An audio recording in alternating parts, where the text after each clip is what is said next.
Judul, Humaira dan Kutukan Hutan Larangan. Tanda hubung tanda hubung tanda hubung.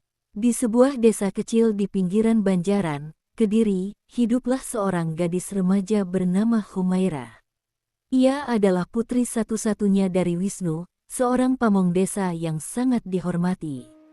Walaupun desa mereka dikelilingi oleh keindahan alam, ada satu tempat yang selalu menjadi buah bibir, yaitu hutan larangan di belakang rumah mereka. Hutan ini memiliki pepohonan tinggi, gelap, dan kabut tebal yang menyelimuti seolah-olah menyembunyikan rahasia kelam di dalamnya. Penduduk desa percaya hutan itu dihuni oleh roh jahat dan makhluk gaib, salah satunya adalah genderuwo yang terkenal akan kekejamannya. Meski Wisnu sering mengingatkan untuk tidak mendekati hutan itu, suatu hari, Humaira mendapati kayu bakar di rumah mereka mulai menipis. Ayahnya sedang sibuk dengan urusan desa, jadi Humaira memutuskan untuk mencari kayu bakar sendiri. Aku hanya akan mengambil sedikit di pinggiran saja, tidak akan masuk terlalu jauh, gumam Humaira meyakinkan dirinya. Ia pun pergi dengan membawa sebuah keranjang kecil.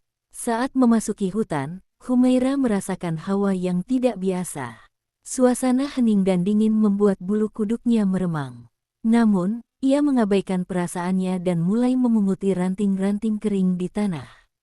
Tapi saat ia membungkuk untuk mengambil sebuah dahan, tiba-tiba ia mendengar suara berat dan menyeramkan yang bergema di telinganya. Siapa yang berani mengganggu hutan ini? Humaira terkejut dan seketika berdiri, melihat ke sekelilingnya. Tiba-tiba, muncul sosok besar, hitam pekat, dengan mata merah menyala. Genderuwo itu berdiri di hadapannya. Makhluk itu tersenyum lebar, memamerkan gigi-giginya yang tajam. Anak manusia, kau melanggar peraturan hutan larangan ini. Kau akan aku bawa, ucap genderuwo sambil mengulurkan tangannya yang berbulu lebat ke arah Humaira. Humaira menjerit ketakutan dan mencoba lari, namun sia-sia. Dalam sekejap, genderuwo berhasil menangkapnya dan membawanya jauh ke dalam hutan. Jeritan Humaira perlahan meredam dalam kabut tebal yang menyelimuti hutan. Tanda hubung tanda hubung tanda hubung. Di rumah, Wisnu merasa ada yang tidak beres. Sudah hampir senja, namun Humaira belum juga kembali. Sebagai seorang ayah, hatinya bergejolak. Ia segera menuju ke hutan larangan, berlari secepat yang ia bisa sambil memanggil nama putrinya. Sesampainya di pinggiran hutan, ia menemukan keranjang kayu bakar Humaira tergeletak di tanah. Wisnu tahu putrinya pasti telah dibawa oleh genderuwo. Ia merasa bersalah karena tidak pernah menjelaskan betapa berbahayanya hutan itu bagi siapapun yang berani mengganggu ketenangannya.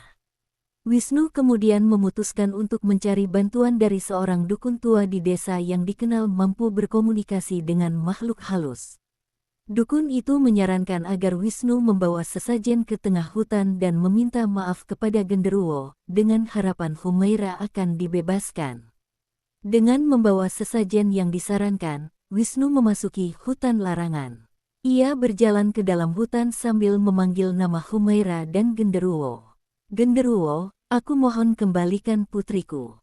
Aku akan melakukan apapun sebagai gantinya. Serunya. Suasana sunyi. Tak ada suara yang merespon. Wisnu hampir putus asa, namun ia tetap menunggu. Kemudian, genderuwo muncul di hadapannya, masih dengan tatapan mengintimidasi. Aku akan membebaskan anakmu, kata genderuwo. Tapi, sebagai gantinya, kau harus bersumpah untuk menjaga hutan ini agar tidak ada lagi yang mengganggu. Wisnu tanpa ragu berjanji, aku akan menjaga hutan ini, memastikan tidak ada yang berani mengganggunya lagi. Genderuwo pun akhirnya melepaskan Humaira, yang tampak lemah tapi selamat. Tanda hubung tanda hubung tanda hubung. Setelah kejadian itu, Wisnu dan penduduk desa membuat batas yang jelas agar tidak ada lagi yang melanggar wilayah hutan larangan. Kini, hutan itu tetap tenang. Dan genderuwo tidak pernah lagi mengganggu warga. Dan bagi Humaira, pengalaman itu menjadi pelajaran yang takkan terlupakan seumur hidupnya. Tamat.